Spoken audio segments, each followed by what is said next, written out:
బుచ్చిరెడ్డిపాలెం గ్రామ దేవత అయినటువంటి శ్రీ కనకదుర్గ అమ్మవారి దేవస్థానం వద్ద ఈరోజు మనం ఉన్నాము. ఇక్కడ ప్రజలందరూ కూడా ఎంతో భక్తి శ్రద్ధలతో అమ్మవారికి సారి సమర్పిస్తున్నారు ఆషాఢ మాసం సందర్భంగా. ఈ సందర్భంగా ప్రత్యేకంగా చింతా శ్రీనివాసులు రెడ్డి గారు వారి కుటుంబంతో కలిసి అమ్మవారికి సారి సమర్పించారు. ఈ సందర్భంగా ఆయన మనతో ఉన్నారు.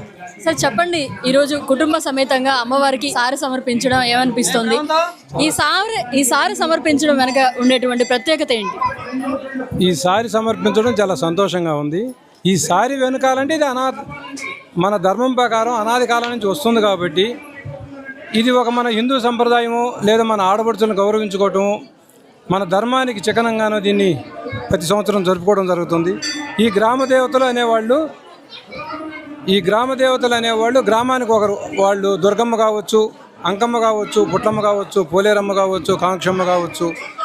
ఒక్కొక్క ఊరికి ఒక్కొక్క గ్రామదేవత పేరుతో ఆ గ్రామాలను కాపాడుతూ ఉంటారు. వీళ్ళు ఆ గ్రామాలను కాపాడతారనే నమ్మకంతోనే మనం వాళ్ళకి పూజలు చేస్తున్నాం, వాళ్ళకి సార్లు పెట్టుకుంటున్నాం, వాళ్ళు మన ఆడపడుచుల్లా గౌరవించుకుంటూ ఈ విధంగా ప్రతి సంవత్సరం చేసుకున్న దానివల్ల గ్రామాలు చల్లగా ఉంటాయని, సంతోషంగా ఉండాలని కోరుకుంటూ ఈ పూజలు జరుపుకోవడం జరిగింది. ఏం మొక్కుకున్నారు సార్ ఈరోజు సారి సమర్పించి అమ్మవారికి? సారి సమర్పించి మా కుటుంబం సంబంధించేది ఏం మొక్కోలేదు. గ్రామం బాగుండాలని, ఎమ్మెల్యే గారు చల్లంగా ఉండాలని, వారి పాలన మాకు అనుకూలంగా ఉందని, ఆమె దయవల్ల మా నియోజకవర్గం చల్లంగా ఉందని, ఆమెకి ఈ దేవత అనుగ్రహం ఉండాలని కోరుకుంటూ సెలవు తీసుకుంటాం. పీపీఆర్ దంపతులు ఆరోగ్యంతో ఉండాలని, వాళ్ళ కుటుంబం చల్లగా ఉండాలని, అర్జున్ రెడ్డి వాళ్ళ కుటుంబం చల్లంగా ఉండాలని దుర్గమ్మ వారిని కోరుకుంటూ సెలవు తీసుకుంటాం. అమ్మ చెప్పండి, ఈరోజు అమ్మవారికి సారి సమర్పించడం ఎలా అనిపిస్తుంది? నాకు ఏం కోరిక లేదు, మా వారు చల్లగా ఉంటే చాలు. ఇంటి యజమాని చల్లగా ఉంటే అందరు చల్లగా ఉన్నట్టే. కనకదుర్గ అమ్మవారికి ఈరోజు సారి సమర్పిస్తున్నారు కదా, సో ఏంటి ప్రత్యేకత ఏంటి సారి? మన హైందవ సనాతన ధర్మం అనేది వెనకబడిపోతా ఉంది. దానివల్ల ఇలాంటి కార్యక్రమాలు మనకు ఎన్నో ఉన్నాయి.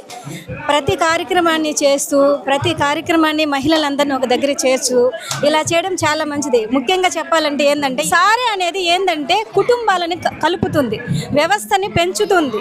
తర్వాత ఏంటంటే మనకి మన హైందవ సనాతన ధర్మంలో ఉండేటివి చాలా విషయాలు మరుగున పడిపోతున్నాయి. ఇలాంటి కార్యక్రమాలు చేసి చాలా మంచి పని చేస్తున్నారు. ప్రతి ఒక్కరికి కృతజ్ఞతలు. వారికి ఏం మొక్కుకున్నారు ఈరోజు? సర్వే జన సుఖినో భవంతు, హైందవ సనాతన ధర్మం వర్ధిల్లాలి, హిందుత్వం వర్ధిల్లాలి. అన్నదాన కార్యక్రమం 700 మందికి అమ్మా, 700కు పై మాకే వచ్చారు.